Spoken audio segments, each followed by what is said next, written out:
여러분 안녕하세요. 오늘은 사무엘에 대한 이야기를 들려드릴 거예요. 사무엘은 참 특별한 사람이었어요. 이스라엘이라는 나라를 하나님의 나라로 만드는데 기초를 닦은 사람이라고 할 수 있어요. 사무엘이 했던 일 중에서 가장 잘한 일은 다윗에게 기름을 부은 일이었어요. 다윗이 아직 소년이었을 때 다윗에게 찾아가 왕이 될 것이라고 머리에 기름을 부어서 왕이 될 것으로 예언한 거예요. 훗날 다윗은 이스라엘을 하나님의 나라로 만드는데 이스라엘 역사상 가장 유명한 왕이 돼요. 다윗에게 기름을 부었을 때 유명한 일화가 하나 있어요. 다윗에게는 7명의 형이 있었거든요. 형들 모두가 외모가 뛰어났어요. 한눈에 보아도 왕이 될 만한 뛰어난 외모를 가지고 있었어요.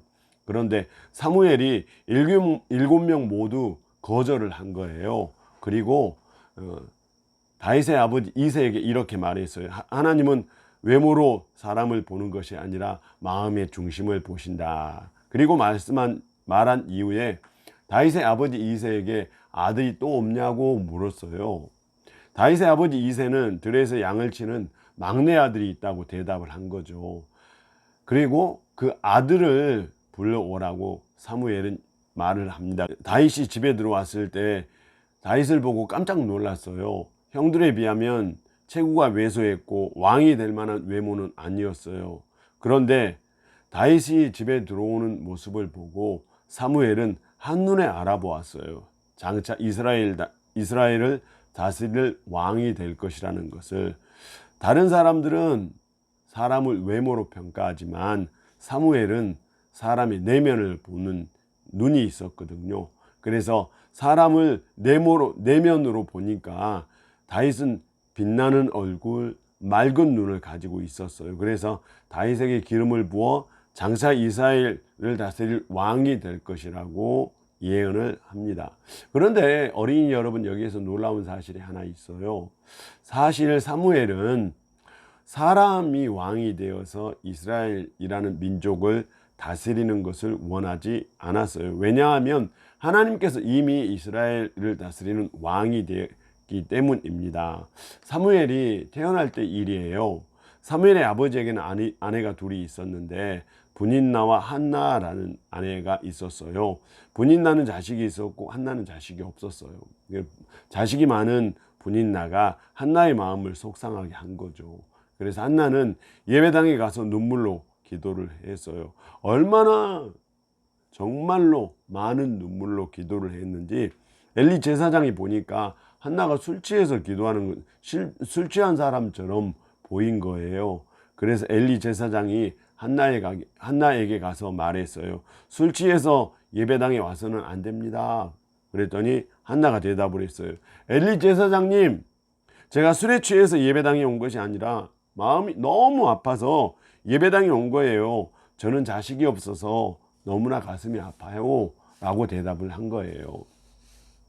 시편 51편을 보면은 하나님께서 기뻐하시는 예배에 대해서 이렇게 설명해요. 하나님께서 기뻐하시는 제사는 상한 심령이라. 어린이 여러분들도 친구들 때문에 또는 부모님 때문에 학교에서 생활한 것 때문에 마음이 아프고 속상할 때 있잖아요. 그럴 때 하나님께 기도하면 하나님께서는 그 속상한 마음 그대로 기도하는 사람들의 그 기도를 받아주신대요.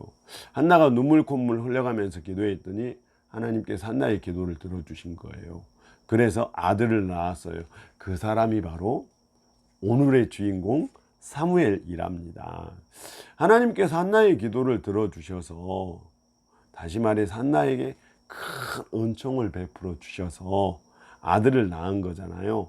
그래서 사무엘은 은총의 힘을 통해서 얻은 아들이라고 할 수 있어요. 은총이란 무엇일까요? 하나님께서 무한히 베풀어 주신 사랑을 의미해요. 한나가 하나님께서 무한히 베풀어 주신 사랑을 받고 아들을 낳았잖아요. 그래서 한나는 그 사랑을 하나님께 다시 드리기로 결정을 해요. 그래서 하나님의 은총의 힘으로 얻은 사무엘을 하나님께 드려요. 그래서 사무엘은 성장해서 하나님께 쓰임받는 사람이 돼요. 사무엘이 성장해서 보니까 자신이 어떤 과정을 통해서 태어났는지 알게 되었어요. 하나님께서 어머니의 기도를 들어주셔서 은총의 힘으로 자신이 태어났다는 것을 알았고, 그래서 사무엘은 이스라엘 민족 전체를 하나님께서 은총의 힘으로 다스리기를 원했던 거죠. 그러니까 이스라엘 백성들에게 사람이 다스리는 왕이 필요한 것이 아니라 하나님이 다스리는 은총의 힘이 필요하다는 것을 이스라엘 백성들에게 알려준 사람이 바로 사무엘입니다. 우리가 사무엘 하면 두 가지를 꼭 기억하고 교훈으로 삼아야 돼요. 첫 번째, 하나님은 사람을 외모로 보시지 않고 마음의 중심을 보신다. 두 번째로, 우리에게는 사람의 힘이 필요한, 사람의 다스리는 힘이 필요한 것이 아니라 하나님께서 다스리는 하나님의 은총이 필요하다. 어린이 여러분, 오늘도 사무엘처럼 하나님의 은총, 하나님의 사랑을 가지고 그 힘을 의지해서 살아가는 멋진 어린이 여러분 되기를 바래요. 안녕. 다음 주에 만나요.